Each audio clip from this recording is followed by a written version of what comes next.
Hi, I just thought today's video I'll speak to people who are connected to startups, right? There's a massive community out there.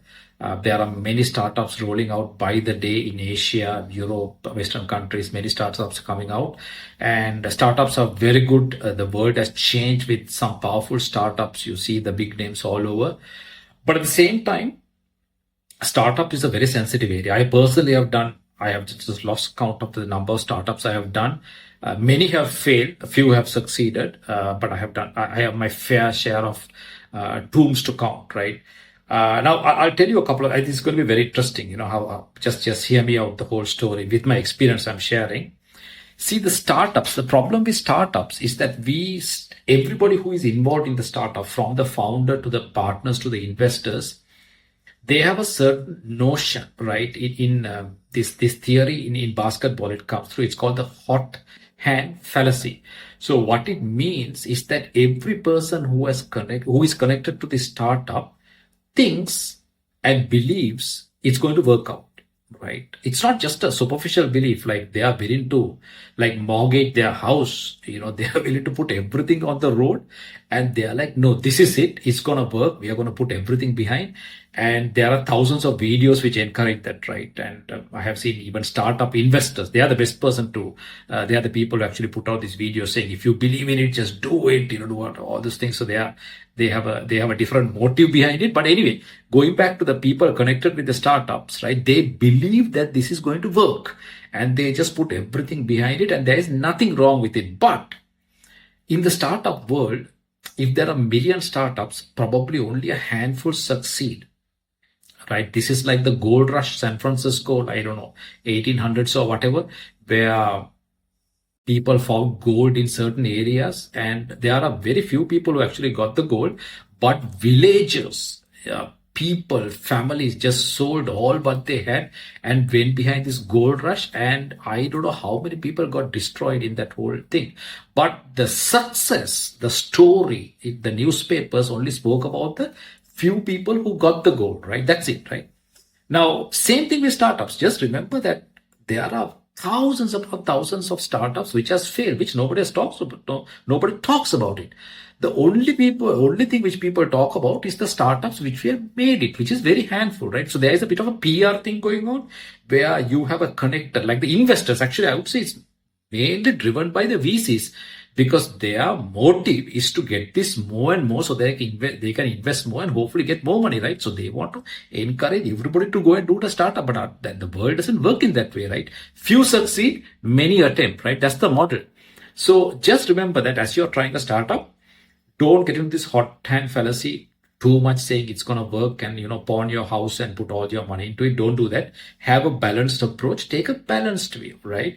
Don't listen to the VCs too much or their videos too much. You make a judgment for yourself, and always have a fallback plan, right? Don't put everything what you have into it. Try it out. Be tight, bootstrap it, check it out, get some feedback, and take it step by step, stages. That's how I look at it. Now, where does AI come into it? AI is the best technology we have right now, first of all, to remove the psychophancy and give you the brutal feedback. Use that, right? Use certain models to assume, presume, and get certain like architects done, right? So you can actually say, you can hypothetically create user cases, right? And say, okay, run it for 6 months. Let me know what you think. You can create loops, right? And with these loops, you can actually generate certain statistical data. You can create experts, virtual experts to come and these experts, let's say you get Sergey Bin, Larry Page, I don't know, you create all these characters and they take pot shots at your startup, and they can actually have discussions, weak discussions. All this can be simulated through AI. And after 3 weeks, 3 weeks means it's done in split seconds. After 3 weeks, they will tell you this is it, right? I have done certain models where I'll see if I can drop the GPT, one of the links down, where you get 3 experts arguing about a startup, right? And they can actually argue about it. One person says this, and there is a little bit of an algorithm which works. So 2 people have to agree on a subject 3 rounds before it becomes a certainty. So it's a bit of an algorithm there. So use these models, validate it. So my original point, startup people who are involved in startup, always follow your gut. Don't put everything you have into it. Try it, just do whatever you can and embrace your idea and go ahead. I'm not referring to that, right? But I'm just saying be very cautious, and then as you go ahead, also get proper feedback loops through AI. And then finally, as you go step by step, you will understand how this whole thing is going to pan out, right? And then you will have something which works in stages and which is very successful. Just final advice, remember, in a startup, always what you think as the start and always what you think is going to work out is hardly the case as the product pans out, because what you may end up getting is completely different, right? I said majority, like Facebook, is started with a face mash kind of a project which turned into a social media conglomerate. YouTube is also completely different, right? All these things started at different missions, visions, and the crowd actually changed it along the way. So same thing goes with your startup.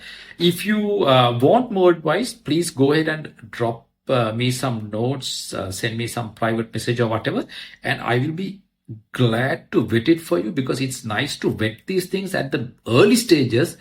Then after you getting a team onboarded, hiring, spending a lot of money and realize it's not working out, AI is the best way to vet it up ahead. Do drop me a note, and I hope you learned something from this. Thank you.